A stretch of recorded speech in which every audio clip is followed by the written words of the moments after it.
लुम्बिनी सांस्कृतिक नगरपालिकाको वृत्तचित्र। लुम्बिनी सांस्कृतिक नगरपालिका लुम्बिनी प्रदेशको रूपन्देही जिल्लामा रहेको छ। यो नगरलाई नेपालकै अति विशिष्ट नगरको रूपमा लिने गरिन्छ।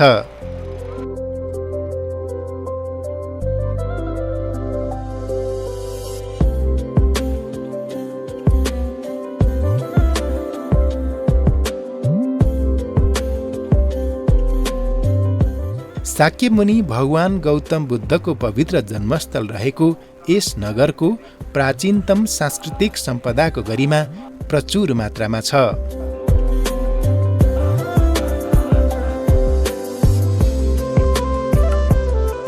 अझ यस नगरभित्र रहेको करिब 1250 रोपनी जग्गामा निर्माण गरी तयार पारिएको लुम्बिनी गुरु योजनाको महिमा धेरै छ।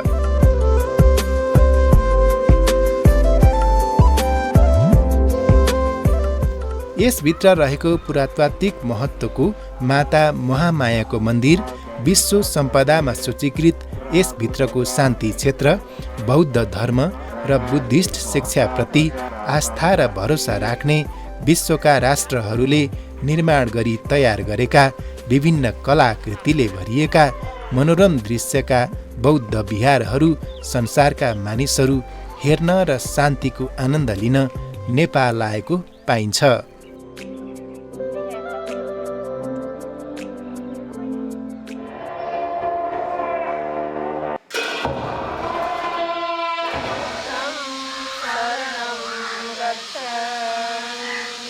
विशेष गरी ध्यान, ज्ञान, आध्यात्मिक र दर्शनको सङ्गमको रूपमा रहेको लुम्बिनी क्षेत्र सबैका लागि आस्थाको केन्द्रबिन्दुको रूपमा रहेको छ।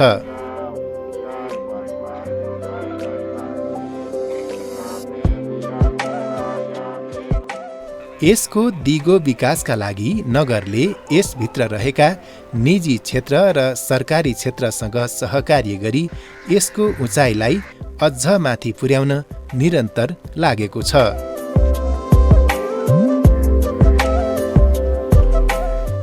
सङ्घीय लोकतान्त्रिक गणतन्त्रपछि हाल आएर यस नगरभित्र 13वटा वडा मिलेर लुम्बिनी सांस्कृतिक नगरपालिका विस्तार भएको पाइन्छ।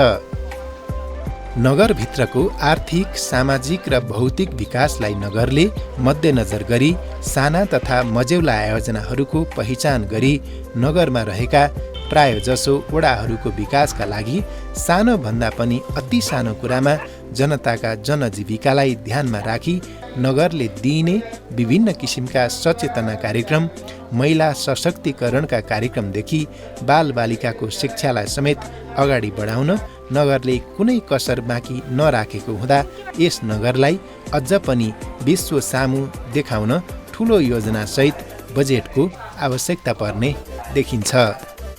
हामी किशोरीहरूलाई चाहिँ अगाडि बढाउने र हामीले अगाडि कसरी बढ्न सक्छौं र आफ्नो सुरक्षा कसरी गर्न सक्छौं, हामी यो किशोर अवस्थामा पुगेपछि हामीले के काम गर्दा के सही हुन्छ के गलत हुन्छ त्यो छुट्याउन सक्छौं हैन।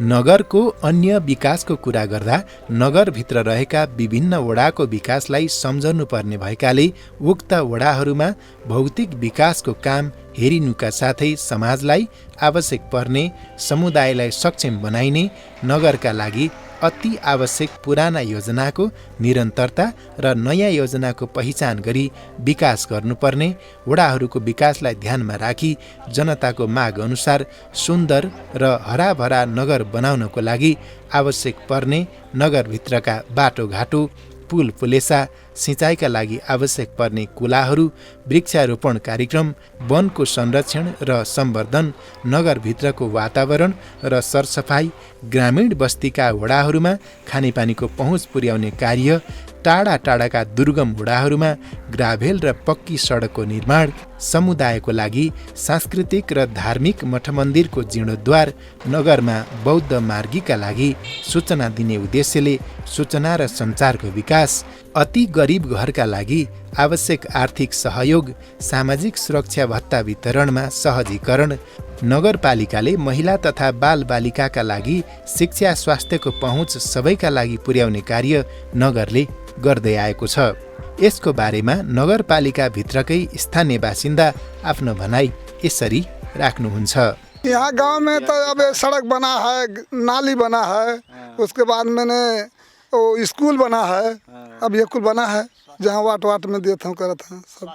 स्वास्थ्य चौकी बना है, वार्ड कार्यालय भवन और वहाँ पर बना है। उसके बाद में आगे फिर कैल है बना के ये कुल हो।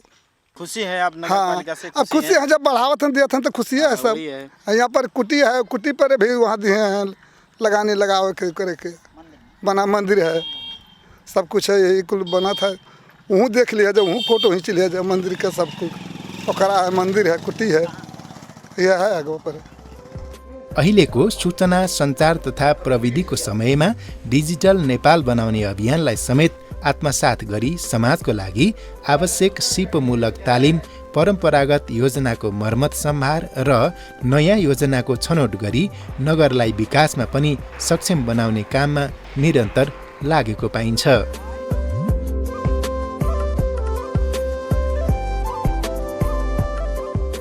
नेपाल सरकारबाट आएको रकमको सदुपयोगका लागि नगरभित्र छलफल विचार विमर्शदेखि नगरसभाबाट छनौट गरिएका योजनाहरूको सही रूपमा कार्यान्वयनका लागि नगरले नीति निर्माण गरी ऐन कानुन बमोजिमको नियमानुसारको कार्यविधि बनाएर आर्थिक सुशासनलाई कायम राखी जनतामाझ पारदर्शी तरिकाबाट नगरले काम गरेको छ। यसका साथै नगरमा काम छिटो छरितो होस् भन्नका लागि दक्ष जनशक्तिको पहिचान गरी सेवाग्राहीलाई प्राय वडाबाट नै काम गर्न सजिलोका लागि घरको नक्सा पास, राजस्व सङ्कलन र नगरबाट जनतालाई दिइने अन्य सेवाका बारेमा नगर चनाखो रहेको छ।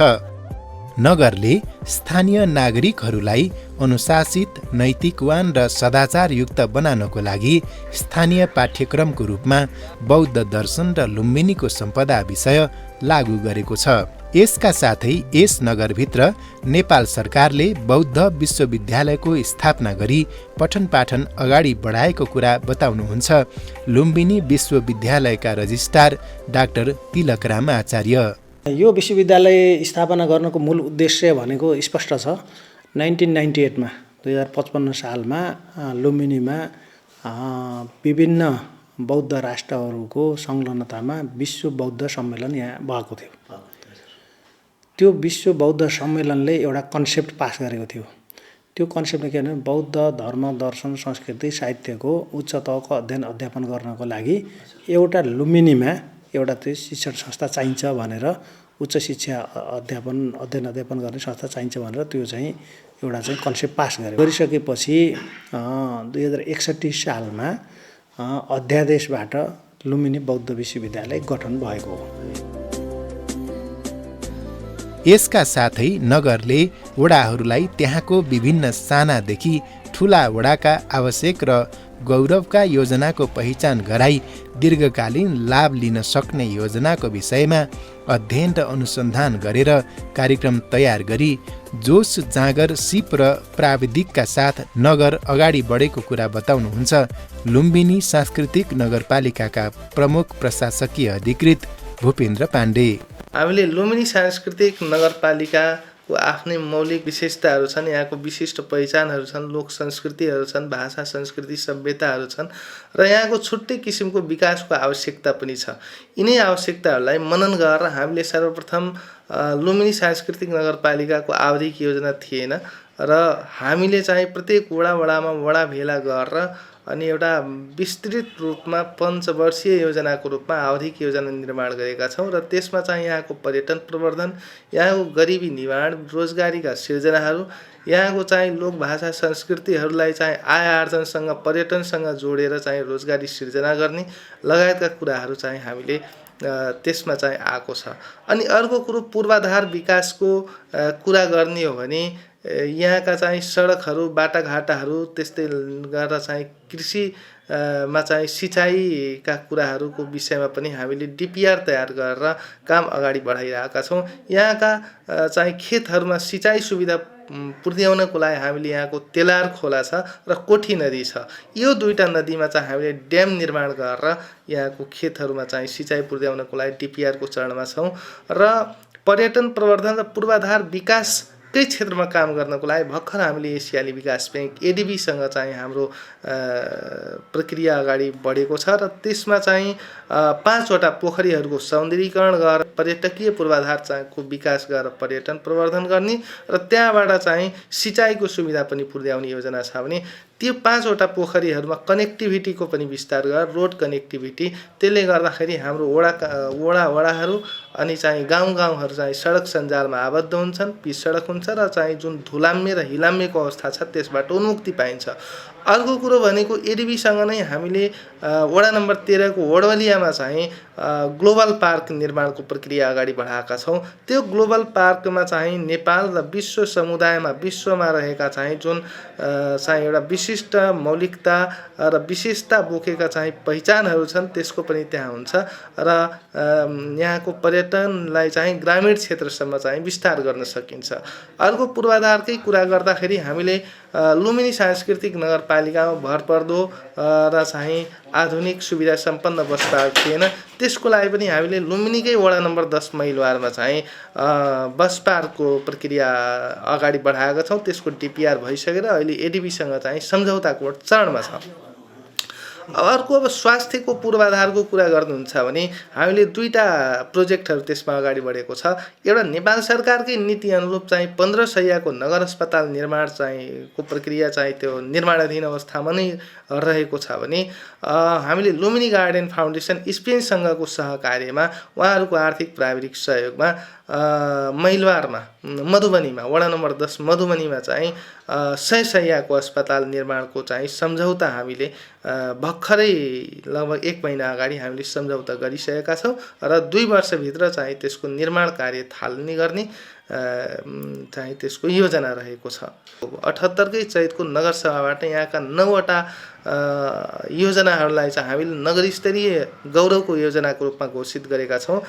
जस्तै हाम्रो चाहिँ महिला विद्यालय छ, त्यस्तै गरेर लक्ष्मीनारायण हनुमान मन्दिर छ, नगर अस्पतालका कुराहरू छन्। यस्ता गरेर चाहिँ हामीले जसले यहाँको आर्थिक सामाजिक जीवनमा चाहिँ आमूल परिवर्तन ल्याउन सक्छ, गरिबी, पछौटेपन, अशिक्षा र बेरोजगारीको जुन दुष्चक्र छ त्यसबाट चाहिँ यहाँका मान्छेहरूलाई, यहाँका नागरिकहरूलाई उन्मुक्ति दिलाउन सक्छ, रोजगारी सिर्जना गर्न सक्छ र एउटा विकास प्रेमी आधुनिक र सभ्य समाजको निर्माणमा चाहिँ त्यसले योगदान गर्नेछ।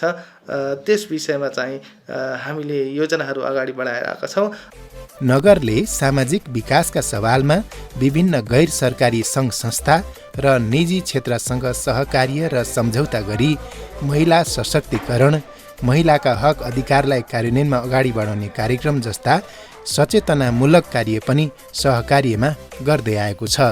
नगरको भौतिक विकास मात्र नभएर सामाजिक विकासमा पनि तन मनका साथ लागेको कुरा बताउनुहुन्छ लुम्बिनी सांस्कृतिक नगरपालिकाका उपमेयर कल्पना हरिजन।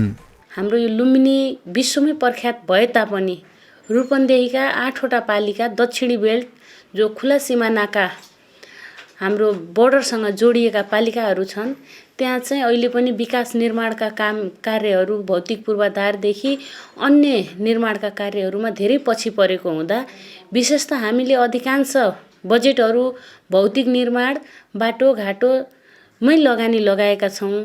तैपनि त्यो सँगसँगै भौतिक विकास गर्दैमा हामी सबैको विकास हुन्छ भन्ने हुँदैन। त्यसको कारणले चाहिँ भौतिक विकास सँगसँगै मानवीय सामाजिक विकास हुनु अत्यन्त जरुरी हुँदा हाम्रो नगरपालिकामा चाहिँ अहिले हामी आफैले पनि नेपाल सरकारले शिक्षण अनुदानमा खटाइएका शिक्षकहरूको तलब बेलामा नपठाइदिएर यो वर्ष रिक्त भई ती शिक्षकहरूलाई निकाल्नुपर्ने अवस्था आउँदा हामीले 7 जना शिक्षण अनुदानमा रहेका शिक्षकहरूलाई पालिकाको नगर विकास कोष खडा गरेका छौँ। त्यसबाट चाहिँ हामीले शिक्षकहरूलाई पालेका छौँ। त्यसै गरी अन्य मदरसा, सामुदायिक र धार्मिक विद्यालयहरूमा पनि हामीले शिक्षकदेखि लिएर भौतिक निर्माणका कुरामा विशेष त हामीले धेरै लगानी लगाउनु परेको छ। त्यो सँगसँगै चाहिँ कृषिमा हाम्रो देश निर्धारित भएको हुँदा कृषि प्रधान देश भन्दै गर्दा सिँचाइको सुविधा नहुँदाखेरि हामीले चाहिँ अहिले पनि कृषिमै सीमित रहेर कृषि बोर जडानहरूमा विशेष ध्यान दिनु परेको अवस्था छ। त्यो सँगसँगै हामीले अहिले मात्रै लैङ्गिकताकै कारणले पछि परिएका महिला दिदीबहिनीहरूलाई उहाँहरूलाई चाहिँ आय आर्जन सम्बन्धी सिपमूलक तालिमहरू लक्षित कार्यक्रममा पनि हामीले विशेषता पालिकाको ठुलो निगरानी र त्यसमा चाहिँ ध्यानाकर्षण रहिरहँदा अहिले पनि भर्खरै किशोरीहरूलाई आत्मरक्षा तालिमदेखि यो क्षेत्रमा रहेका युवाहरूलाई लागु औषध जसले गर्दाखेरि खुला सिमानाका बोर्डरमा त्यो कसैको पनि ध्यान नगएको हुँदा हामीले लागु औषध नियन्त्रण सम्बन्धी युवाहरूलाई चाहिँ मोटिभेसन तालिम दिएर कसरी उहाँहरूलाई जागरुक बनाउन सकिन्छ, समाजलाई शुद्धिकरण गर्नका लागि भनेर हामीले युवाहरूलाई पनि जागरुक बनाउँदै होमस्टे सञ्चालनदेखि लिएर विभिन्न किसिमका टुर गाइड जो कि लुम्बिनीमा अति आवश्यक भएको हुँदा हामीले अहिले पनि टुर गाइडको रूपमा हेर्दा विदेशीहरू आफै आउने र आफैले टुर गाइड गरेर लिएर जाने प्रक्रिया बढेको हुँदा हामीले हाम्रै ठाउँमा उत्पादन गरेर युवाहरूलाई स्वरोजगार बनाउनका लागि टुर गाइडको पनि व्यवस्था गरेका छौँ, जस सँगसँगै टुर गाइडसँगै रोजगारीको पनि व्यवस्था गराएका छौँ र नगर प्रहरीको विषयलाई पनि हाम्रो लुम्बिनी सांस्कृतिक नगरपालिकाका विगतका दिनमा नगर प्रहरी नहुँदाखेरि धेरै समस्याहरू आउने भएको हुँदा अहिले नगर प्रहरीको पनि हामीले व्यवस्थामा त्यसको निर्देशिका बनाएर अगाडि बढिसकेका छौँ र त्यसको विषयमा छलफल अगाडि बढिसकेको छ। नगरले नगरभित्रको अति दुर्गम बस्तीमा सडकको विकास गर्नुका साथै कृषि उत्पादनमा जनताको माग बमोजिम सिँचाइको व्यवस्था गरी तरकारी फलफुलदेखि गहुँ बाली उत्पादनमा नगरभित्रका किसानलाई सहयोग मिल्ने काम गरेको छ।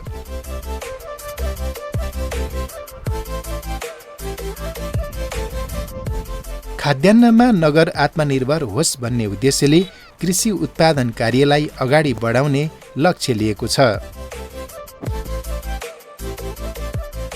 यो नगर भारतसँग सीमा जोडिएकाले मितव्ययिता, चेलीबेटी बेचबिखन नियन्त्रण, उद्धार र पुनर्स्थापनाका लागि विभिन्न सङ्घ संस्थासँग सहकार्य गरेको छ।